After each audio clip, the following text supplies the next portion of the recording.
What's going on, Bottom Line viewers? It's Mitch here of the Bottom Line View here for your Thursday night football recap between the New Orleans Saints and the Atlanta Falcons, week number 14. Man, was this a good game? This might have been one of the best games we've had all season long. This was playoff atmosphere. This was playoff football. This was gritty. This was two teams going at it, two teams in the NFC South fighting for playoff positioning, and I really enjoyed this one. There are some critical flaws by two key veteran MVP type quarterbacks that might have cost each other the game. At the end of the day, it was Drew Brees' interception thrown to Deion Jones that sealed it for the Atlanta Falcons. I want to know what you guys thought about this game. The Atlanta Falcons do take it and hold on to win 20-17 against the New Orleans Saints. Just me today on the recap. And man, there's a lot to talk about from this game in the NFC playoff picture, in the NFC South itself, and these two teams and how I see them going forward. So I'm excited to talk about it. I'm going to give you the full rundown in this one. And make sure you share this one on social media. Make sure you like the video, comment your thoughts. Really appreciate that. Also, just an update on the weekly picks. Usually we do our weekly picks on Wednesday night. Actually, we weren't able to get it done on Wednesday night for a variety of reasons. Today, we went ahead and we did it live. But for whatever reason, Google and YouTube didn't allow us to complete it, and it never really saved on YouTube.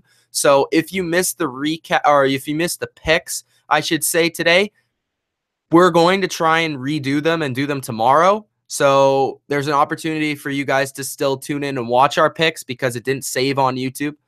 So tomorrow, during the day, probably sometime around 12 to 3 Eastern-ish time, there will be the picks up live. So that's where you can watch us giving our picks. But anyways, the Saints, Falcons, 2017. I want to know what you guys thought. Okay, so let's start off with this game. Let's get into the big performances from each player, and then I'll break it down from there. So the quarterbacks, of course, to the reigning MVP Matt Ryan versus Drew Brees, one of the greatest of all time, future Hall of Famer. Drew Brees goes 26 for 35, 271, 2 touchdowns, 1 interception, was sacked twice, had 103.4 rating. On the surface, pretty good game for Drew Brees. Moved the football, was relied on more heavily in this game due to the Alvin Kamara injury, which I'll get to in just a second. And, you know, overall very efficient, moved the ball well, made a number of nice throws. But overall, I thought Drew Brees, I think there were hints in his performance tonight where we saw that Drew Brees has kind of hit a bit of regression. I don't think Drew Brees is that same quarterback that we've seen over the past few years. I think over the past couple of years, like this season and last season, he's maybe taken a little bit of a dip in terms of his quality of play. You can tell on just the way that they operate on offense. Obviously, they try and rely on more on their running backs and their running game, which has been a positive for them. But also, you just see that Drew Brees isn't the same guy when he throws the ball down the field. He does miss some throws. He does throw some passes short occasionally when he would hit those in the past. So I noticed that again today with Drew Brees against a good defense in Atlanta, defense that doesn't get enough credit, has a ton of speed. A couple of playmakers that we'll discuss had huge games. As for Matt Ryan, 15 for 27, 221, 1 touchdown, 3 interceptions, was sacked once, 55.2 passer rating. Matt Ryan definitely was the worst of the 2 quarterbacks in this game. Had 2 terrible interceptions. One was right before halftime where he threw it to, trying to throw it to Julio Jones, forcing it in there. Lattimore jumps in front of it, picks it off, and basically the Saints had a chance for a field goal. That ends up being a huge play right there where the Saints end up getting a penalty, which results in a runoff for the Saints at the end of the half. They could have had a field goal, which would, at the end of the day, it would have been 20-20. We were talking about maybe an overtime game in this one with Atlanta tying the game, the Saints going down for a chance. Drew Brees probably would have never thrown that interception. The Saints probably would have won this game 23-20 if we're looking at it and we're looking at how this thing turned out. The Saints could have desperately used those 3 points at the end of the first half from that Matt Ryan interception. And Matt Ryan was really saved in this game by his defense. Same as Dan Quinn, who I thought made some poor decisions coaching wise in this one, where like just in terms of the clock management at the end of the first half, the clock management at the end of the game, just a little bit skeptical in terms of what Dan Quinn was doing, and especially skeptical on Matt Ryan, especially that interception in the end zone where he ends up just kind of scrambling around trying to find somebody. He lofts it up, which looked like, okay, maybe he's giving Julio a shot. And at the end of the day, there was like three guys looking like a team meeting in the right part of the end zone for the Saints. Easy interception for, I believe it was Marcus Williams in that play. And the Saints, got the ball back. So Atlanta, for the most part, really moved the ball very efficiently on offense, despite Matt Ryan's mishaps. They could have had a lot more points if it weren't for Matt Ryan's mishaps. This was one of Matt Ryan's worst games of the season, and obviously he hasn't been playing at the MVP level he was last year. He hasn't really been great this year, but even of a season for Matt Ryan that's been average, this was one of his worst games. Yet the Atlanta Falcons came out with the victory against a very good team at home. So there's a lot to be said about Atlanta's performance. In terms of the running game, Mark Ingram, 12 carries, 49 yards, 4.1 yards per carry. Not a ton of running in this game. I think a big reason for that was Alvin Kamara going down early in this game.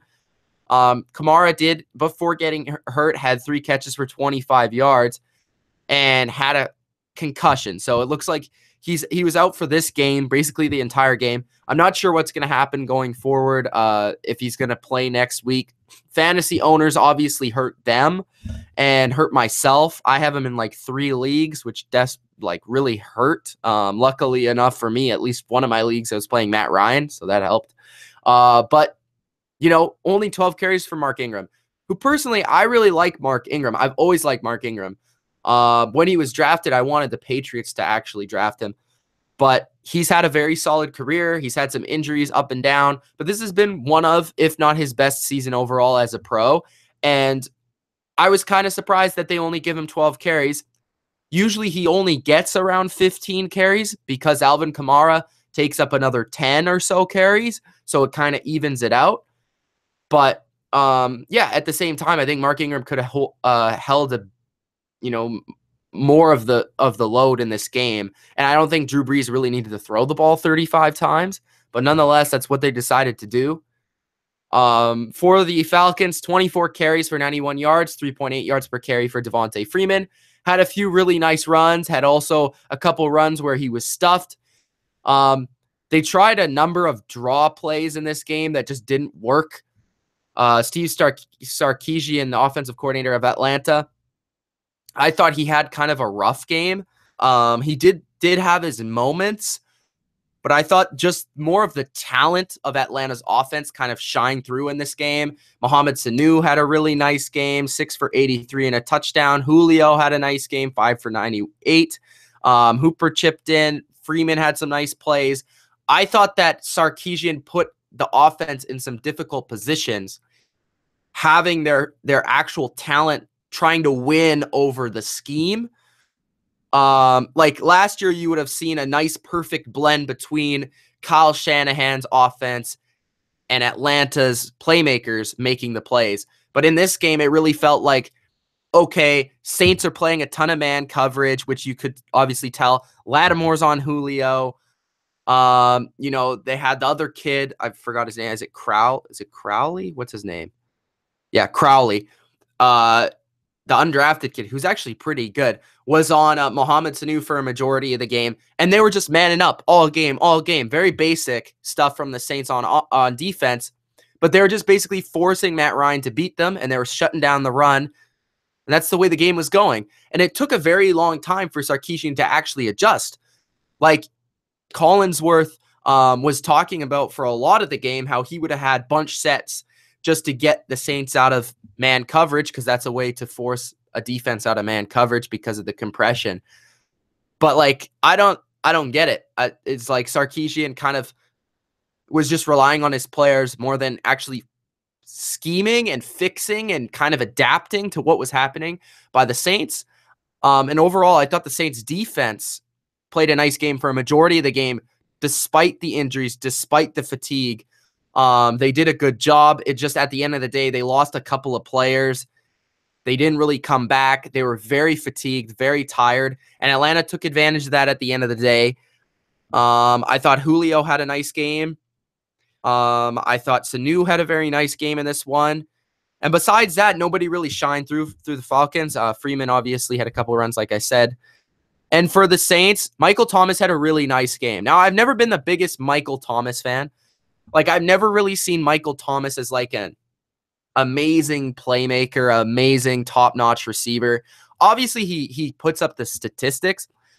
I thought, and I still think that that's in part because he's been with Drew Brees and Sean Payton and this offense that's historically put up very good passing numbers. And I still think that's part of the reason, don't get me wrong. But in this game, Michael Thomas, against a majority of the time, a top-flight corner in Desmond Trufant, really had a nice game for himself.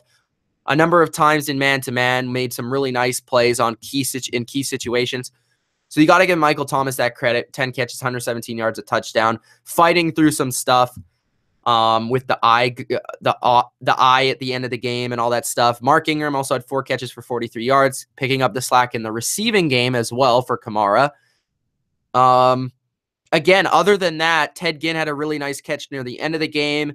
Coleman had a couple of catches. Still no Willie Snead. Without Alvin Kamara, this was a very one-dimensional passing attack. A lot of Michael Thomas.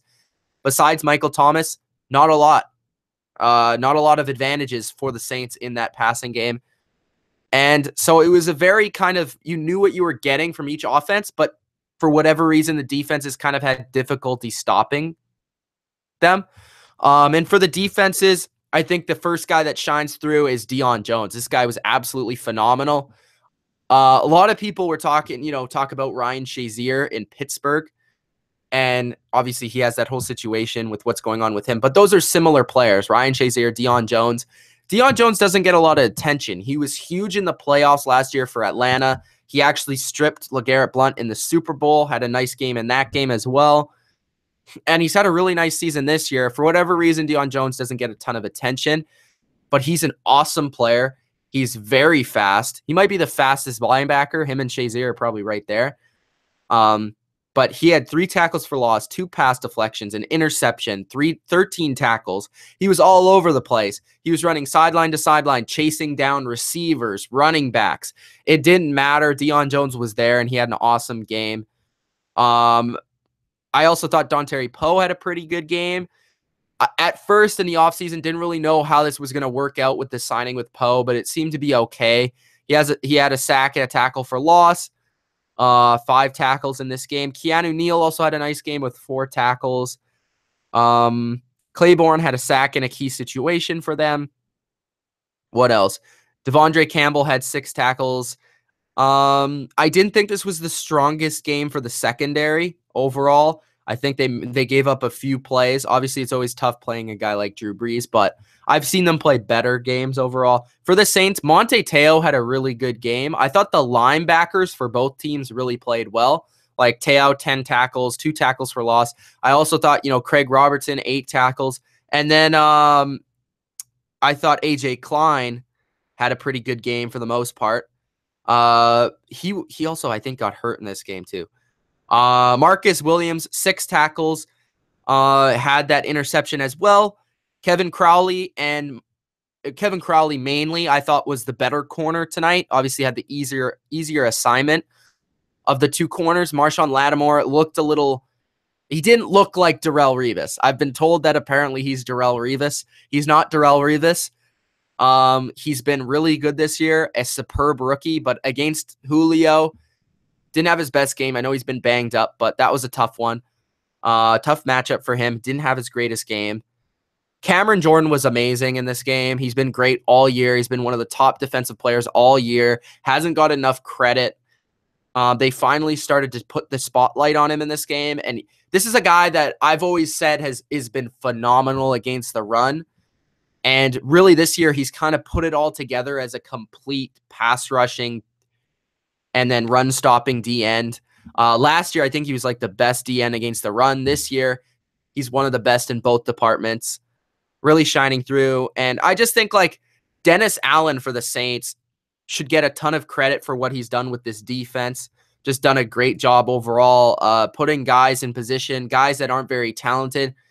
Like being a Patriots fan, Matt Patricia's done a similar job, and I think Dennis Allen deserves a ton of credit for that as well. Atlanta, I would say, has a lot more talent in terms of it all over. I really think like all over their team. I think Atlanta is a much more talented team.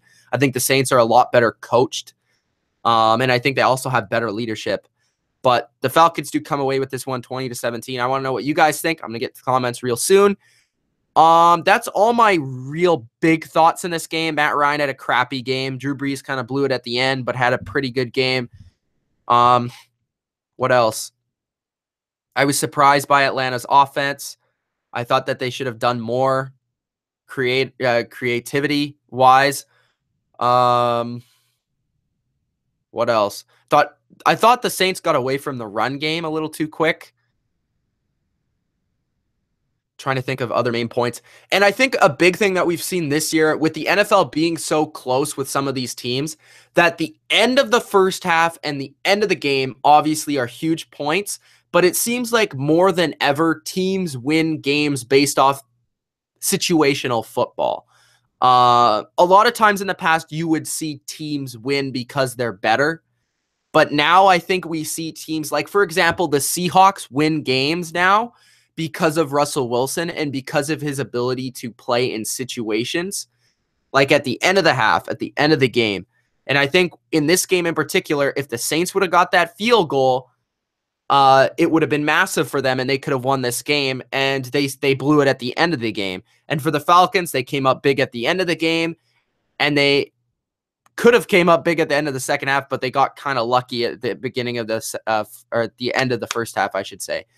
So situational football has really been big this year, and I think Atlanta, in those really key situations where they needed to have it, came up big, and that's the reason why they won, and they squeaked this out 3 points. Atlanta's a really tough place to play. I want to mention again that this was an awesome game. This was a very fun game to watch, and this was a game that felt like a playoff game, and I'm looking forward to more of these games, and they play once more this season. So let's get to the comments section.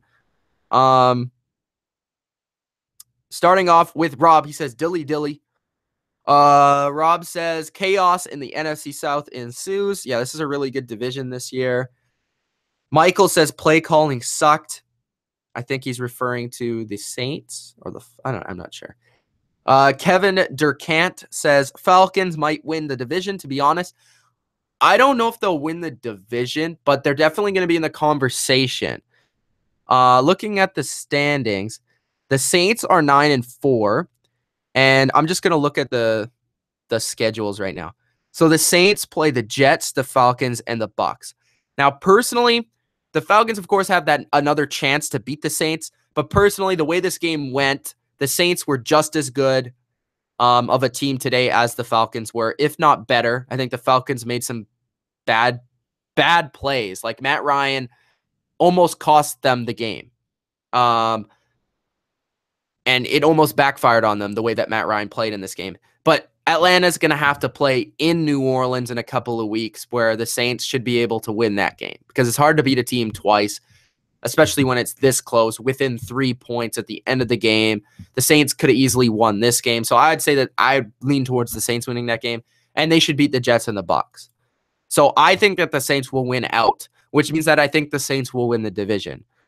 But also, when you look at the Atlanta Falcons and Carolina Panthers schedules, I think it's quite possible and actually likely that Atlanta finishes second in the division. Now, seeing that Atlanta is going to have to play the Panthers and the Saints one more time.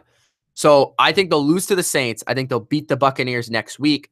And then it's all going to come down to playing the Panthers at home in the last game of the season. I think they should be able to win that one. In that game, the Panthers have typically been a poor matchup for them in seasons past, but I think that in that game, they should be able to win the way that they're playing. And the way that Carolina is playing, it hasn't been too great. And then you also look at Carolina's schedule. Carolina could potentially lose 3 more games. They could potentially go 9-7 and miss the playoffs. because they play the Vikings, which I think the Vikings will win that game. They play the Packers with probably Aaron Rodgers. That's not going to be easy. They could still win that game. It's at home, but with Aaron Rodgers, you never know. They play the Bucs, and they play the Falcons in Atlanta. So the Panthers have the ability, most likely going to go 10-6, but could also go 9-7. So there is a big possibility that Atlanta finishes second and Carolina finishes third. But nonetheless, all these teams could make the playoffs, depending on the Seahawks and how they do, and depending on the Rams. So that's my opinion on that. Rob says, fact or fiction, the Niners win consecutive games. I picked the Niners. Actually, again, cheap plug. The picks didn't go through today for whatever reason. We spent like an hour on them, me and Dylan. But we're going to do them, redo them tomorrow. So you'll be able to see our picks there. But I did pick the 49ers. Spoiler alert, because I'm a Jimmy G guy. Ultra says, Falcons keep playoff hopes alive. Irving says that was a crazy game. Benjamin says, fuck it, go Pats. Irving says, go Pats. Benjamin says, doesn't matter who wins this game. Why doesn't it matter? Irving says, Brady MVP. You know what? I would have said Brady MVP all the way up till now. I'm starting to question whether Russell Wilson is the MVP, and I wouldn't be mad if Russell Wilson won the MVP. I do think Brady is ahead of Carson Wentz, though, personally. Another ugly win comment. It was kind of ugly, but it was also very entertaining. Like, I think there's kind of two stories to that. A fact or fiction, Packers make the playoffs at 10-6. Now you're making me go to the Packers. I think the Packers are probably going to miss the playoffs. But I wouldn't put it out of the question because they play the Browns, which they'll probably win that game. And if they don't, everyone should be fired. They play the Panthers, Vikings, and Lions, and those aren't easy. They play the Lions in Detroit, they play the Panthers in Carolina, and they play the Vikings. Now, personally, that's a little bit crazy that they'll make the playoffs. With Aaron Rodgers coming back, yeah, that's big, and yeah, he's great, but he's been hurt, and this team isn't really that great. They're carried by him, to be honest. I think they'll probably win 2 of those games, though. The Packers, but I think they'd probably lose 1 of those games. So I think overall the Packers would probably miss the playoffs if I had to guess. Plus, if they're 10-6, I still don't know if they'll even make the playoffs if they're 10-6. They still have to get a lot has to go their way. Rob says percentage chance Sarkisian bails for college this offseason. Unless he gets fired, I don't think so because he might just stick around with Atlanta. I don't really know. Both teams sucked. End of the review. I don't know if they sucked. I actually thought it was a good game. Vance Joseph is fired if the Broncos. I think he's already fired. Fact or fiction. Thursday night football just gets players hurt. I would agree. That kind of sucked. This game might have been a lot different if both teams were healthy. That definitely wore on each team, which you'll see it more and more as we get towards the playoffs. The more injuries on Thursday night football because guys are just exhausted. What about Dan not taking the call? Do you mean the 4th down play? I think he means the 3rd down. Personally, I don't know because that's a dilemma because on one hand, you have Drew Brees, you're giving him a 3rd down, and then you're still giving him that 4th down, technically. But on the other hand, they're probably still going to go for it. It's 4th and 1, and what's the chances they actually get 4th and 1 or better against you on the 3rd down? So personally, I agree with Collinsworth on what he was saying and that they should have taken the holding penalty and they should have made it 3rd and 11, especially due to the fact that the Saints were playing all game, very one-dimensional. You knew the ball was probably going to go to Michael Thomas, and you probably could have figured out a way to kind of slow them down on that down. No Alvin Kamara. I would have forced the Saints to make it on 3rd and 11, especially due to the fact of where it was on the field. And I completely agree with Sean Payton's call of going for it. At the end of the day, it sort of looks bad because if they would have kicked that, they probably would have made it and it would have been 20-20. But at the same time, the way that your defense was playing, I'm not so sure that your defense would have stopped Matt Ryan and that they wouldn't have gone down for a field goal. So I think that more falls on Drew Brees and his decision to throw the ball in the end zone with 3 guys around 1 receiver. I think Sean Payton made the right call on 4th down, and I think Dan Quinn made the wrong call, even though he was very lucky and Deion Jones bailed him out. Charles says, Falcons could hope the Seahawks lose and they win 3 of their 4 games. I think the Seahawks could lose the next 2 weeks. They actually play 3 more tough games. They play the Rams, they play the Jaguars this week in Jacksonville, and they also play the Cowboys with Zeke back. So those are 3 games where they could potentially lose. Now, the way that Russell Wilson is playing, they could win all those games. But the way that the rest of their team is built, they could lose all those games. So the Seahawks are really a wild card at this point. And I wouldn't really be willing to go out on a limb and tell you like when, like if they're going to lose or not. I don't know. Rob says NFL starting to take the NHL's approach to illegal hits. The NHL is very strict on those rules for sure. Charles says they have tiebreakers versus Seahawks and the Cowboys. I think you're talking about the Packers. Yeah, the Packers. Michael says, Saints fan, we beat ourselves. In a way, yeah. Like you had a chance to win this game, and I could see why you look at that. But at the same time, Atlanta made a lot of mistakes of their own. So it was kind of just a very strange game in that way, where at the end of the day, the Saints made some mistakes, the Falcons made some mistakes, and the Saints just made the last mistake, and that's what cost it. Rob says, I'd like to see more Saturday NFL games in December. The only problem with that is that those games are interrupting college football. So that's a big thing. You know, college football takes the spotlight on Saturday, and I don't think people would like that. I don't know. But, you know, I do like games on multiple days. Like, I don't like every game on Sunday. You know, I like to see a game on Thursday, a game on Monday, a game on Saturday. I do like Saturday games personally. I've always liked Saturday games. I believe actually the game where the Patriots, as a Patriots fan, I remember this. I believe the game where they played the Giants to go 16-0 was on a Saturday. So, yeah, that's for an example of a Saturday game that I remember. All right. Michael says we are still making the playoffs. You'll make the playoffs. Don't worry about it. I think you'll probably go. You probably go still like 12-4. I think you're going to win the rest of your games. You might go 11-5, but I think you probably end up with the 3rd seed. If I had to guess, the 3rd seed. There's an outside shot that the Rams. I guess the Rams could get it, but the Rams also play a difficult schedule as well. I think you're going to get the 3rd seed, Michael, personally. I think you're going to get the 3rd seed. I think the Rams will get the 4th seed. I think the Seahawks will get the 6th seed. And then Atlanta or Carolina will get the 5th seed. Personally, I think it's going to be Atlanta now. I thought it would be the Panthers, but it looks like Atlanta. I'll take questions for like 5 more minutes or as long as it remains relevant. What else do we have here? Rise up, motherfuckers, says trap music. Ultra says, what team do you think has the best chance to beat the Patriots? Whew.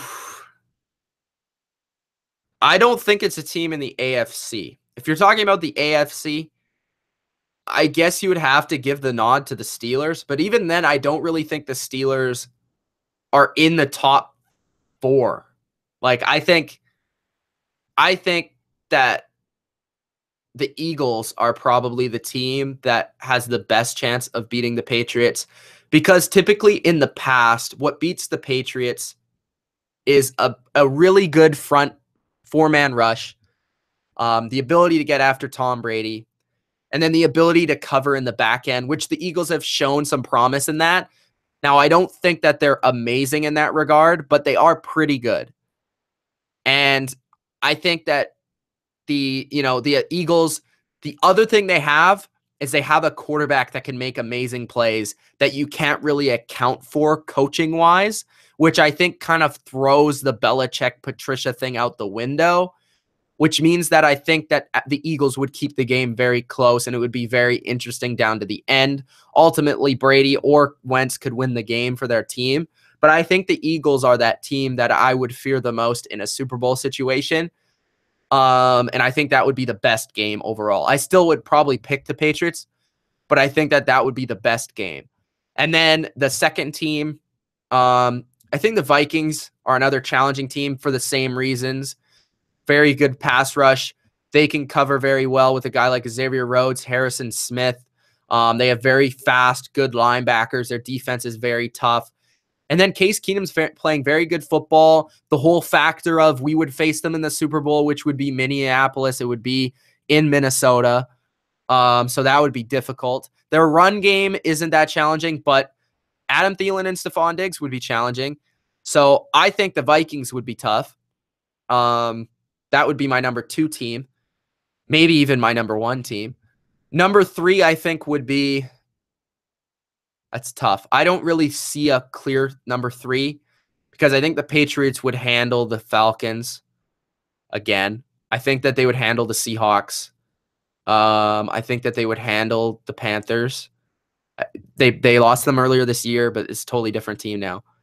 I think that they would probably handle the Rams. And the Rams might be a little challenging, but I don't see it being overly challenging. And the outside team that I think would have a shot is actually 2 teams. I think the Chargers would give the Patriots a run again.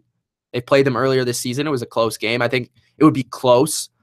And I think the Jacksonville Jaguars would also be a close game, given that the Patriots' defense's weakness is against the run, and that defense is amazing. So I think that those teams would be the most challenging for the Patriots, personally. Okay. Donald says, Drew tried to force it. Sometimes it works, but when it doesn't, it hurts. And with all the players going down, I think he thought he had to force it. I don't know. You never really force it in that situation, especially the way the guy like Deion Jones is playing. I don't know. Drew Brees has always played on the edge, so that's kind of just what you get with Drew Brees. Sometimes it's amazing, sometimes it's magic, sometimes it's not. Irving says, do you think they're going to give Brady the MVP trophy like they should? It might go to Wilson. I think Brady, because of the statistics, it's hard to argue against Brady, but in the typical MVP conversation, I think if Wilson makes the playoffs and finishes strong, that it's hard not to give it to Wilson. Rob says they used to have Saturday NFL games in December. Yeah. Percentage chance the Raiders beat the Chiefs without Marcus Peters. Probably 50%. Like, I think that is a really close game. Like, I think it's like I'm not saying 50% because there's 2 teams and there's 50% odds, but literally like 50%. Like, that game could go either way. Irving gives us $2. Thank you, Irving. Ultra says 1 Eagles, 2 Vikings, 3 Saints, 4 Falcons. I actually don't think the Saints would be overly challenging to the Patriots. They played them earlier this year, and I just don't see a whole lot of a threat from that Saints defense. Yeah, I could see a threat from their offense, and it might become a shootout in a way. But I just think that Brady would outduel Brees personally. That's just my opinion. They would probably be somewhere in that top 5. I would probably put them 5th. I think the Steelers would probably be, I don't know, would the Steelers be ahead of the Saints? I think they would be probably pretty close. Donald Rose says, do you think the Saints should have kicked the field goal instead of doing the quarterback sneak? I said, yeah, that I actually answered both these questions, Donald. I think that they should have went for it. I agree with that situation. I think it was just a bad throw by Brees.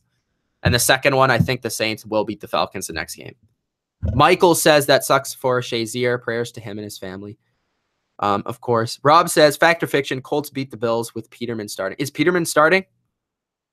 If Peterman's starting, then the Colts will win. Because Peterman is terrible. what's his name? Cavalli? Is it Cavalli? What can the Broncos do about their quarterback situation? The quarterback situation, they have to go external. They don't have an internal solution. Simeon is not the solution. Paxton Lynch is not the solution. Brock Osweiler is certainly not the solution. So they are going to have to draft someone, probably. Or they could get lucky and sign, a Kirk Cousins or somebody like that. Now, it's tough to say where Elway will want to go. Because on one hand, you still have a defense and some players that are in their prime that you can work around, and potentially you don't want to go with the rookie and you just want to go with the let's get a veteran quarterback. But I think the only way I would get a veteran quarterback is if I'm sold that he's a really good player. Like, I think if they got Kirk Cousins, they would be an AFC contender. But unless you get a Kirk Cousins, really, who else could you get that would really put you in that situation? So I think the answer is probably going to be the draft, in my opinion.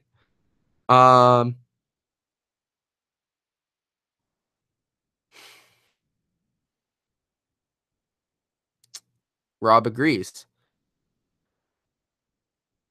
Thanks, Donald. No, no problem, as you might have missed it, but yeah. Ultra says, who's better, Casey Hayward or Ramsey? You guys know me. I'm a huge Ramsey guy. I don't know if you saw the press conference where he was shit talking the Seahawks, but I love that. I think Ramsey's the best corner in the league. I think Hayward's in the conversation, but I think Ramsey is definitely number one. I think he's definitely number one for me. Rob says the cap situation is not all that wonderful for Denver. That's true. Michael says, what will the Saints' biggest draft need? I think linebacker and D-line. I think they could definitely use another pass rusher for sure. Their linebackers aren't bad. They're serviceable. I still think that they could use another corner or a safety. I think safety could be nice. I think their offensive line is perfect. I still think they need another receiver, but I don't think that would be the number one need. I think they could find somebody, probably sign somebody, to be honest. Their running game is great. Their quarterback is fine. So I would say it would be another pass rusher and another corner or safety. Those would be my two needs personally for the Saints. I think Rosen ends up going to New York. All right. Any final questions? I'll wait like 1 or 2 more minutes as I plug some stuff. So again, guys, we had a mess up and like a technical glitch on Google with our picks. So tomorrow, sometime around 12 to 3 Eastern time, expect picks. So looking at your phone, make sure you hit that notification bell. If you hit that notification bell, you'll always be alerted with up-to-date live videos from us or when our uploads are up. So if you hit that notification bell, that's when you know we're live, and then you can just jump right in. So you don't have to be paying attention all of a sudden. Also, you can follow us on Twitter where we send the links out there at Mitch Milani in the description. Also at TheBottomLineView in the description. Also, there's Dylan, Kevil's, and AC's Twitter in there as well. Other plugs, I'll have my start 'em and sit 'em this week. Last week I didn't because I went to the Bills game and I had a lot of school stuff. And I still have a lot of exams coming up. But as I said on the picks video that didn't go through, I'm going to try and actually from December 16th to January 16th, me personally, not the channel. The channel will have tons of videos. But me personally, I'll have a video every day. My goal is to have a video every day. Myself, like just me making videos. So that's my goal. I might miss like Christmas Eve or something, but I'm going to try and have a video every day. So that's my goal because I'll be off of school and I'll have all these free time to do stuff. And that's what I really want to do because I feel like I haven't been delivering as much on my individual portion. So I want to do that a lot this month. And this is when the NFL is becoming the biggest. So those are my plugs. Oh, have fun at UFC, Rob. Tony says, I'm back. Told you the Bucks would suck because they're on Hard Knocks. Yeah, that's AC's thing, man. AC always says that every team on the Hard Knocks sucks. So that's a thing, I guess. All right, guys. It's been Mitch of the Bottom Line View. Hope you guys enjoyed this recap of Falcons Saints. Falcons take it 20-17. If you enjoyed, hit the like button. Again, hit that notification bell to stay up to date and subscribe to the channel if you're new. Mitch of the Bottom Line View. Stay tuned. Peace out, guys.